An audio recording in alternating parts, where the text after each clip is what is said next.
Hi, I'm Faye from San Diego. Please like and subscribe. I grew up in a small seaside town with my single dad, who was a marine biologist. I'd spend hours snorkeling with him, and I was completely in love with the ocean. Our life was perfect, but everything changed when I was 10. Dad told me he'd been selected for a team of research scientists headed to the Galapagos Islands. It's a chance of a lifetime, Faye. I'm so excited, Daddy. How soon can we go? Sweetheart, I can't take you with me. You'll be staying with a dear friend of mine, and you'll love it there. A year will be gone in no time. A whole year? And that's how I ended up in San Francisco with my dad's friend, Mrs. Smith, who lived in a huge mansion. I'd never been apart from Dad, and I tried not to cry as he hugged me goodbye. But Mrs. Smith seemed sweet, and she took me up to a lovely room. As she helped me unpack, I opened the closet and I screamed and fell down when a boy jumped out at me. Elon, I told you to be nice to our guest. You scared the poor girl. I'm not scared of him. Yeah, you are, scaredy cat. And he pulled my hair and ran off. It turned out he was Mrs. Smith's nephew, Elon, and he also lived here. He was a year older than me and a complete brat. Aunt, I want a helicopter for my birthday. I'm tired of getting stuck in traffic. And he actually got a frickin' helicopter. But when Elon saw it, he went inside and spat on the pilot's face. I wanted a black helicopter, idiot. Elon refused to eat until the helicopter was painted black. Most days, Elon was a pain in the butt for everyone, including me. He'd put spiders in my bag, scribble in my notebooks, and bang his head on the wall until I agreed to play with him. He also asked me to do his homework, and when I refused, he begged and cried and said he was too dumb to do it.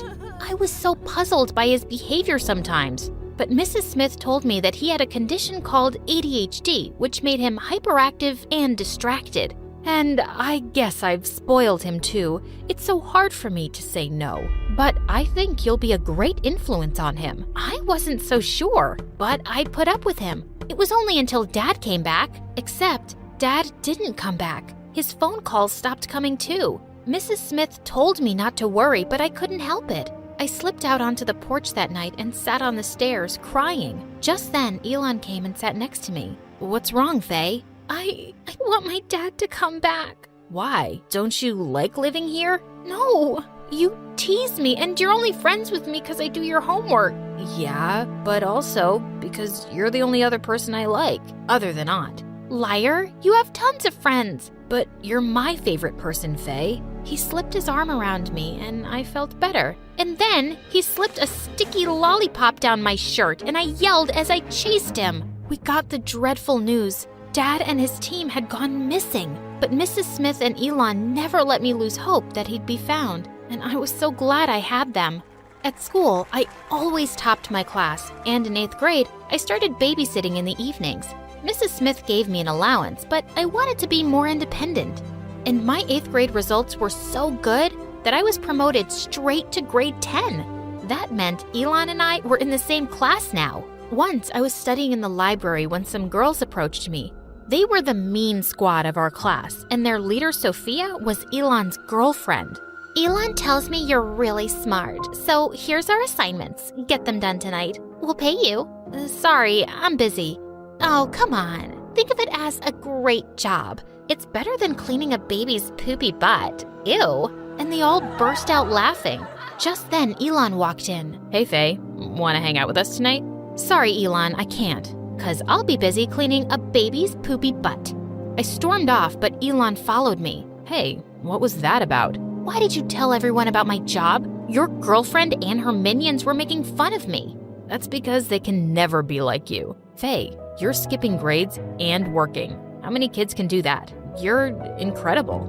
Elon smiled warmly at me, but why was my tummy doing flips? Am I interrupting something? Not at all, babe. I was just telling Faye how incredible you are.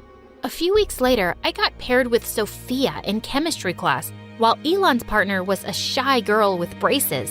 During an experiment, she accidentally spilled a chemical on Elon's arm that made his skin itch. Whoa, girl, your glasses aren't working? I'm so sorry. Here, let me. But just as she was about to clean Elon's arm, Sophia pushed her away. Don't touch my boyfriend with your filthy hands. Just as she was about to sit, Sophia pulled her chair and the poor girl landed on her butt. Everyone started laughing as she ran out in tears. I shook my head in disappointment at Elon, then followed the girl to check if she was hurt. Thankfully, she wasn't. That day, when we were going back home, Elon asked me, Was that girl okay? I guess. You must feel really proud of yourself after the way you and Sophia treated her. Come on, Faye, don't be such a snowflake. It's just how things are in school. The nerdy ones always get bullied. Says who? Elon, you're so much better than your friends. That's why you care if she was okay or not. Maybe I'm not, Faye. You just see the good in me because you're good.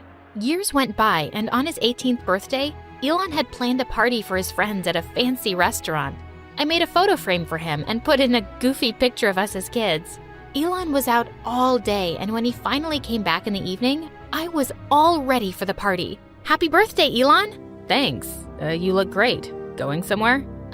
Yeah, to the party with you, silly. Oh, yeah, you should totally come. Gosh, that was so embarrassing. I didn't even realize till now that he'd never actually invited me to his party. It was too late to back out, and when I reached the restaurant with him, I could see Sophia glaring at me. She wrapped herself around Elon like an anaconda. Babe, look what I got you. Elon opened her present, and it was the latest PlayStation. I see Faye also got you a gift. Let's see it. But as soon as he opened it, Sophia burst out laughing. You call this tacky thing a gift? Where'd you get it from? The dollar store? I made it myself. That's even worse. Gosh, Elon, what are you gonna do with it? I'll find a place for it. Thanks, Faye. Later that evening, a handsome guy from our class asked me to dance, but out of nowhere, he suddenly tried kissing me. I pushed him hard and he landed right on Elon's cake. What is wrong with you, Faye? Why are you trying to ruin the party? I'm not. He was kissing me even though I said no. Why would I kiss you? You're not even my type. Elon, I'm not lying. This moron tried to— Enough, Faye. That's my friend you're talking about. And who am I, Elon? You're just a nobody living on his aunt's charity. I looked at Elon, who just stared back at me. That's why I didn't invite you. I knew you just wouldn't fit in. Wow, you're such a jerk. I ran out of the restaurant with angry tears. Suddenly, someone grabbed my arm. Faye, why do you always have to be so proper? Why can't you be like the rest of us? Are you trying to make me feel bad for the way I am? I am so disappointed in you. Of course you are. Who could live up to your high standards? You're just too perfect, a saint. But guess what? No one wants to be with saints because they're freaking boring. You're pathetic, Elon. You keep finding excuses to be the worst version of yourself. Elon and I stopped talking to each other, and since I was headed off to university anyway, I left even sooner. I always kept in touch with Mrs. Smith, though, and graduated university with honors. Soon, I started working as a research scientist in my hometown. A year later, I got the most unexpected call from Mrs. Smith's lawyer. He told me she'd married a rich man and moved to London. Elon inherited her property, but she left me $10 million for my research. I had to go to San Francisco to complete the formalities, but I was dreading facing Elon again. To my relief, he wasn't at the mansion when I got there. On my first night, I couldn't sleep, so I went down to the kitchen. But as I looked for the light switch, I bumped into someone and screamed. Whoa, it's just me. I found myself staring into Elon's face. It's good to see you, Faye. Yeah, ditto. I guess you know why I'm here. I can't believe your aunt did that. Really? You can't? You must have expected it. You two were always so close. I didn't like the way that he said that, so I turned to leave, but he stopped me. Faye, I'm sorry. That came out wrong. Aunt always said she's really proud of you. I mumbled something and rushed back to my room because my heart was beating like crazy. He was more handsome than ever. I met the lawyer the next day for some paperwork, but I didn't see Elon around at all. Later that night, I was about to fall asleep when I heard a baby crying. I followed the cries straight to Elon's room. Elon, whose baby is this? What's she doing here? Gosh, Faye, can you please come and help me first? Just then, Elon pulled off the baby's diaper and he gagged and threw up in the dustbin. I burst out laughing. But seeing Elon's miserable face, I went in and helped clean up the baby. I sang her a lullaby and she dozed off. Now will you tell me whose baby this is? She's my daughter, Angel. Your what? Sophia and I were together all through college. And where is she now? At her parents' place, probably. Faye, I know this is a lot to ask, but Angel's nanny fell ill and she seems to like you. Can you stay and help me for a few days? Sure. You know I'm already a pro at wiping babies' poopy butts. The next few days, I helped Elon with Angel, and we grew closer again. I noticed how gentle he was with her, and often caught him stealing glances at me. Every time our eyes met, I felt something strange in my stomach. One day, I was in the garden when Elon came running, his face red with excitement. I have to tell you something, but I don't really know how to, but I really have to. Hey, calm down. What's going on? Faye, we found your dad. What? What do you mean? I've had private search teams looking for years. They finally found your dad and his team on some remote island. He's coming back home, Faye. I started to cry as Elon wrapped his arms around me. This means everything to me, Elon. How will I ever thank you? You can start by forgiving me. Faye, I'm so sorry for the way I... But suddenly, he let me go as he looked behind me, and I turned to see Sophia. She came running and threw her arms around him. Babe, I've missed you. Oh, hi, Faye. It's been so long. Elon told me you've been taking excellent care of our baby. Thank you. Elon has been in touch with her all this time, giving updates? And that night at dinner, Sophia couldn't stop gushing over Angel. Faye, isn't she perfect? Babe, let's take her to Disneyland this summer, just the three of us. Wouldn't that be perfect? And then Sophia pulled him in for a kiss. Gosh, it was so awkward. But she was Angel's mom, and Angel deserved a complete family. And I had to leave soon. Later that night, I was getting into bed when Sophia walked into my room. Faye, you're really embarrassing yourself. What do you mean? I can see how you look at Elon. You've always been in love with him, haven't you? Oh, poor thing. But trust me, he doesn't feel the same way. He loves me and will always take me back, especially since I'm Angel's mother. So I think you should leave now. We don't need a babysitter anymore. I left the mansion quietly that night. I didn't even wait for the money for Mrs. Smith. I didn't care about anything, except that Dad was coming home. And it was the most bittersweet reunion. My heart was bursting with happiness to see Dad again, and we had years of catching up to do. I would always be grateful to Elon for this. One day, I was busy going through some pictures for work when I heard a familiar voice. Can you please stop leaving without saying goodbye? Elon, what are you doing here? And I figured you didn't need me since Angel's mom was back. Sophia isn't fit to be anyone's mom. Aunt hated her, and when she found out Aunt left, Sophia thought she could convince me to marry her. Faye, she's been threatening to fight for Angel's custody. So I waited for her to make some mistake, and once I gathered proof against her, I kicked her out. Proof? She stole a lot of stuff from the mansion. So that means you don't love her? No, I love you, Faye. I think I've loved you since we were kids. I just always felt you were too good for me. I still think that. But I can't fight my feelings for you anymore. I love you too, Elon. Hi, I'm Ryan, and I have a rare disorder. I don't feel pain. I didn't always know this, though. Here's how it all started. My parents thought I was the most perfect baby in the world. Why? I rarely ever cried.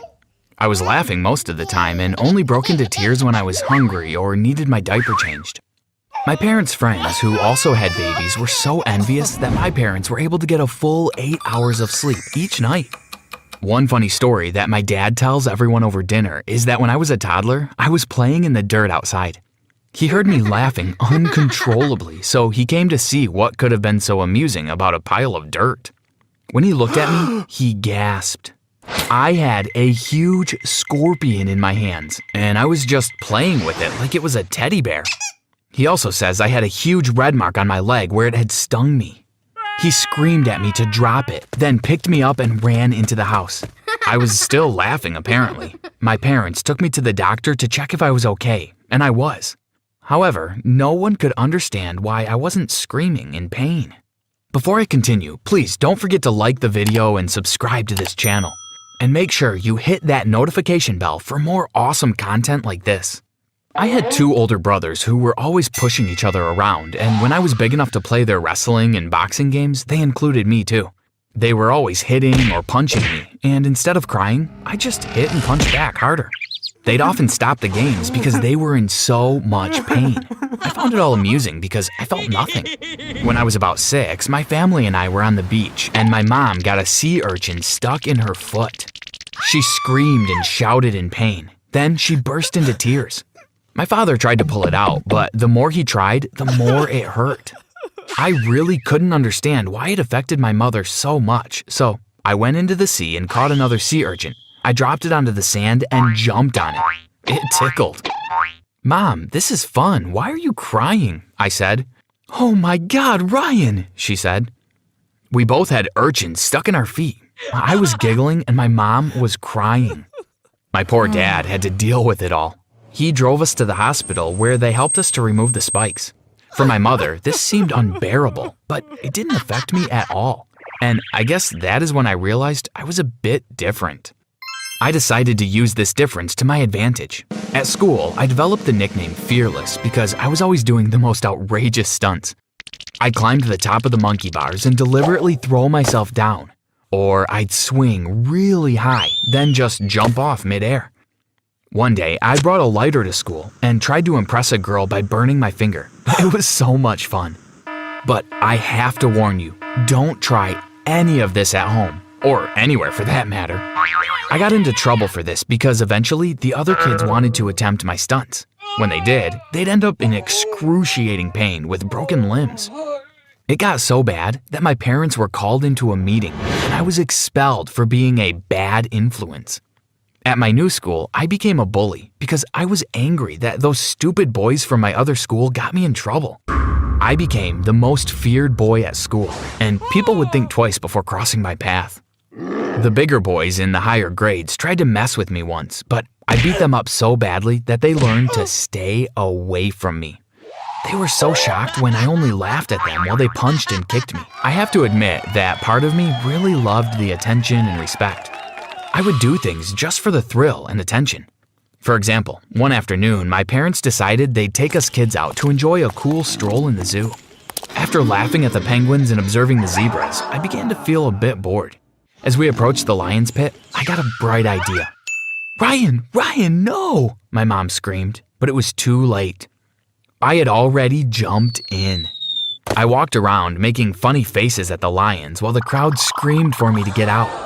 Many people had already taken out their phones and they were recording. I ignored them because there was a cute little lion cub approaching me. I ran towards it and picked it up. Suddenly, I heard more shouting. "Ryan, look out!" my dad said. Before I could even turn around, a lioness, the cub's mother I guess, jumped on my back and bit my arm. I turned around and pried her jaws apart with my bare arms. Then I laughed and hopped out of the lion's pit. I was bleeding, but I seemed totally unbothered by the whole incident. I went viral that same afternoon. Everyone was talking about me. In the weeks that followed, I became so popular that I was invited by several talk show hosts to talk on their shows. It was all the attention I'd been craving, and more. As a teenager, I continued participating in extreme sports. I got tired of the bully reputation, so when I moved to high school, I hung out with the tough kids who were also into extreme sports. We called ourselves the Daredevils, and every other week we'd try a different challenge. We went mountain biking, paragliding, skydiving, and base jumping, but my ultimate favorite was cliff diving. I loved the adrenaline rush I'd get while falling through the air and then crashing on the sea. Unlike my friends, I had absolutely no fear. One afternoon on one of our cliff diving adventures, I had an experience that influenced the rest of my life. It was just like any ordinary day, but while making silly gestures on a cliff, I ended up losing my balance. Instead of falling into the sea, I hit the rocks and I ended up breaking both my arm and my leg. I only knew this because this is what the x-rays at the hospital revealed. I felt completely fine. Luckily, my problem could be easily fixed, but the doctors were extremely puzzled about why I seemed to feel no pain at all. Although I could have been discharged earlier, they decided to keep me longer. Several tests were conducted, and after that, they did several more. After what seemed like weeks, they called me and my parents to a meeting. Many doctors were present, and everyone looked at me like I was some sort of alien. The head doctor looked at my parents and said, "This is something we've never seen before at our hospital. Your son Ryan is incapable of feeling pain," he said. "What?" my dad said. "Think about the way he has behaved his whole life. I'm pretty sure there were many clear indicators, but now that we've done the tests, we know for sure," replied the doctor. "Well, there was the scorpion sting when he was a baby, and he never cried when his brothers hit him, and he'd do all kinds of crazy stunts in elementary school. Then the lion." My dad went blank for a while, and then it all clicked. "Well, Ryan needs to be extremely careful because he is unable to feel pain. He seems to constantly put himself in life-threatening situations. He will do things that ordinary humans would probably think twice about attempting. Think about it. He could have killed himself while jumping off that cliff," he said.